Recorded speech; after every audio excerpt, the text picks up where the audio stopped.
Hey, Edinger here, and welcome back to my new series where we're looking at some words used in the US and the UK, and after living in the UK for 10 years, which of those British words out there I have actually claimed as my own. Despite my best efforts, these British words have become part of my lexicon, and today we're doing just that. Not the words I refuse, those are some future videos, but some positive words. So, without further ado, let's jump into it. Also, if you like this new setup, just tell me. I'm mixing it up every once in a while, okay? Now, this first word, you might come at me and go, Evan, what else would you use if not this? Well, you'd be surprised. The word is paracetamol. I have a headache. I'm gonna take some paracetamol. It makes sense. I want to be understood here. I say paracetamol. The American equivalent is actually acetaminophen, and I think it sounds real fun. Say it real fast. Acetaminophen, acetaminophen, acetaminophen. Now, most Americans probably don't use that word because this is one of those categories in which we actually like using the brand name. So most Americans would say, hey, can you grab me some Tylenol? Even though it's just marketing and it's an overpriced version of the standard drug acetaminophen, which is synonymous with paracetamol, by the way. They're pretty much the same thing, part and parcel, another British word there, the same exact item. But we use the brand name, similar to, instead of saying I want some ibuprofen in the States, I grew up saying I want some Motrin. Or was it Advil? See, I can't even remember now. So many brands just don't exist here, and I'm like, from an olden day. Motrin, I was right, it just came out naturally. Motrin, you'd say, can I get some Motrin? But then what's Advil? Don't tell me it's a different brand of the same thing. It is! Here's the thing, if I'm having a headache and I'm like, oh gosh, I need this to go away. Let's say I'm on the couch, I can't move, I'm asking my girlfriend, hey, can you get me some acetaminophen? She's gonna have a headache hearing it. She's not gonna know what to get me. Maybe she's gonna get me a laxative, I don't know. I wanna be understood, okay? And so I'm using paracetamol. It's a word I've taken on. Now, if you've been subscribed to my channel for 2 years, you know I do part own this place. I went through a bit of a hell to get a place to call my own. However, one type of person I never really came across in my 10 years living here, whether that be trying to buy a flat or renting lots of different flats, is a realtor, a real estate agent. That's weird. Why isn't that word ever used anymore? Oh, it's because the word is just a different word. It's called an estate agent. Interesting. But that's actually the word that I would use more than any other because, fun fact, don't know if you know this, you can't actually say that you're a realtor unless you belong to a specific association of American realtors. So I guess that makes sense. They've trademarked that word. But also, when I hear the word estate agent, originally, it just makes me think of a really, really rich, wealthy family that have an estate and the agent is managing it, their estate agent. But in reality, it's just someone that is in between the landlord and the person that is renting the flat or something like that. I don't even fully know it. I just know that estate agent is actually a word that I'll use way more than realtor. I don't even like the way the realtor sounds. It sounds real too bad. Now, one place that I did meet with an estate agent to go view at one point, to rent, was a place on Deptford High Street. Mostly because I thought it'd be really cool to move from Deptford, New Jersey to Deptford in London.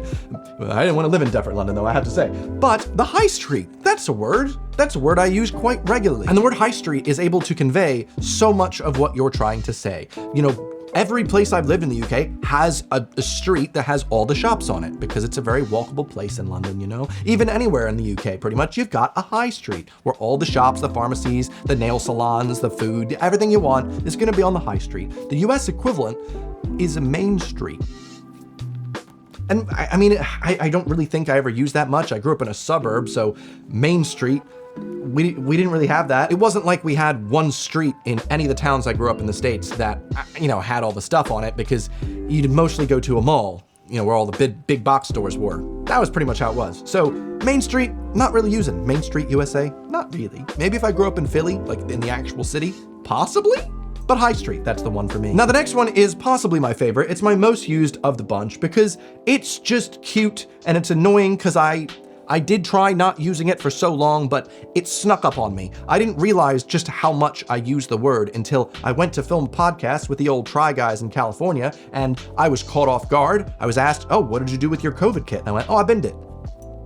Then they bring this up in the podcast. You've changed, bro. I'm a British man now. Bin is such a good word. It's great. You can use it as a noun. You can use it as a verb. But Evan, you can say trash as a noun and a verb. Yeah, but it has a slightly less cute little connotation. It has a negative thing, you know? I trashed it. That's trash. I binned it. It's in the bin. It's cute. You got different types. You got the wheelie bin for the ones with the wheels. I don't know. I just really like the word bin. It's cute. It's 3 letters. It sounds nice. It turns out I'm just a bin man, okay? Been there, done that. This might not be the first video in the series you're watching, by the way, and if you are binging my videos, please sure to subscribe. Thank you. I'm gonna lose subs from my bad puns at this point. Oh, I do just want to say, it's not like I say bin 100% of the time. I do say trash maybe 10%. However, there is a hidden 5% in which I do want to be a little fancy because I am secretly an American mom. And I will say, can you put this in the garbage? I don't know if they do that in the UK, but I definitely know growing up, you put something in the garbage. Sounds a little fancy. Here's another one that took me quite a while to get used to. I didn't want to say it, but I also deeply want to be understood, especially when I'm in a restaurant and I don't want to spend a lot of money. Can I get some tap water, please? All right, some tap water. I don't want you to give me the 4-pound bottle of water and try and pretend as if that's what I wanted when I said I wanted water. No, no thank you, nein danke. Give me some from the tap, okay? It makes sense. 3 letters, it's cute, sure. You know, just get me some water from the tap, easy. The US equivalent is faucet, and I was gonna try and put a pun in this area, but I didn't want a faucet. It worked. But I will say, the British designation for an outside tap, that's what they call it, an outdoor garden tap. Gross. You've ruined a beautiful thing, tap, and you made it outdoor garden tap. Why? I will call that a spigot. I know this isn't the words I refuse to say video, but spigot, I prefer the word, okay? I prefer spigot. Thanks for tapping on the like button. Okay. Picture this, okay? We got young teenage little Evan Edinger. He loves to read. He's reading his Chronicles of Narnia, and he's just a bit perplexed because these kids, they get warped through Narnia, and for some reason, I don't know why, they're walking around with like open flame. Where did they even get into contact with a torch to get some light in this area? What? You call it a torch? The only thing I can think of to call a flashlight a torch would be, I don't know, some sort of Elden Ring flamey style torch. But that is the word used for flashlight in the UK. And gosh darn it, I didn't want to adapt, but I have grown to say torch. Just want to be understood sometimes. And you know, you think, Evan, how often are you really needing to use that word? Quite often. I mean, nostalgically, I like the word flashlight. I was in Scouts, running around with my flashlight, playing Jailbreak all the time, but you know, it's on my phone. I just need to turn on the torch. I'm not at a full 100% torch, by the way. At this point, I'm more like 80%, I'll say torch. 20%, I'll throw a little flashlight in there. But yeah, I guess it is easier to say. I still think of fire though. Now, supposedly this next one, regardless of how I actually do use this word, it turns out I pronounce it a bit badly, no matter how hard I try. And you might hear me say it like my girlfriend and go, what are you talking about? Where Osama bin Laden used to live? But the place I lived in Chiswick was a terraced home. So like, you know, multiple terraced homes. They're terraced home. You know, I don't know how I'm supposed to say it to not sound like terrorist home. The terrorist home, the terrorist and the terraced home. No, I can't tell the difference. So I don't like that I can't pronounce it right, but I do say it 100% of the time because I've lived in multiple terraced homes.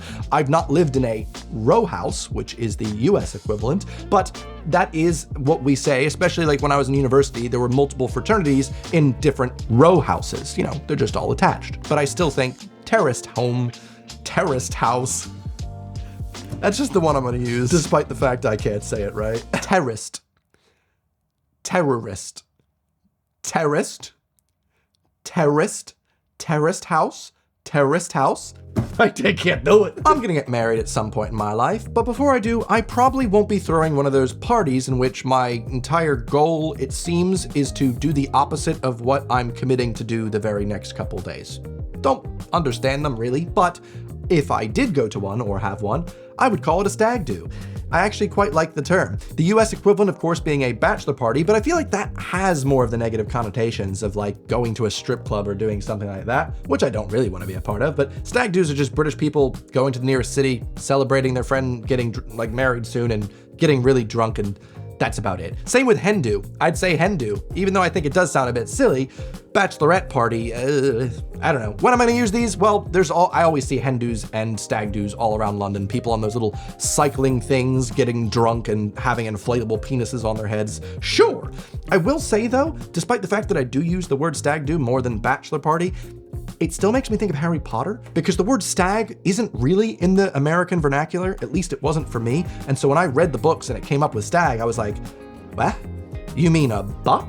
You know, like James's Patronus was a buck, like a male deer. Stag? I didn't know what it was. So whenever I hear stag do, I'm just thinking everybody's reading Harry Potter together. I love you so much. Me and my mates are gonna get drunk reading Harry Potter and firing off our Patronuses at passing strangers. Sounds like a nice party to me. Stag do more like stag don't. Wow, this next one I clearly liked a lot because when I wrote it down, I put exclamation marks after it. Quid. Squid. Squid's quid. I like a good quid, okay? You could say, Evan, well, you're clearly using the word quid, which of course is London slang for pounds, because you live in the UK. What would you use? Bucks? Bringing it back? Yeah, pretty much. I'm a big fan of quick slang, so I pretty much would say bucks instead of dollars. Like, oh, I got 50 bucks on me, I made like 60 bucks at work yesterday. But now, I use the word quid like probably 90% of the time over pounds. I'd much rather say I have 80 quid or 60 quid rather than 80 pounds, 60 pounds. You know, I like that it's a plural that doesn't end in an S. It just sounds nice, it's cute, it's quaint. Quid.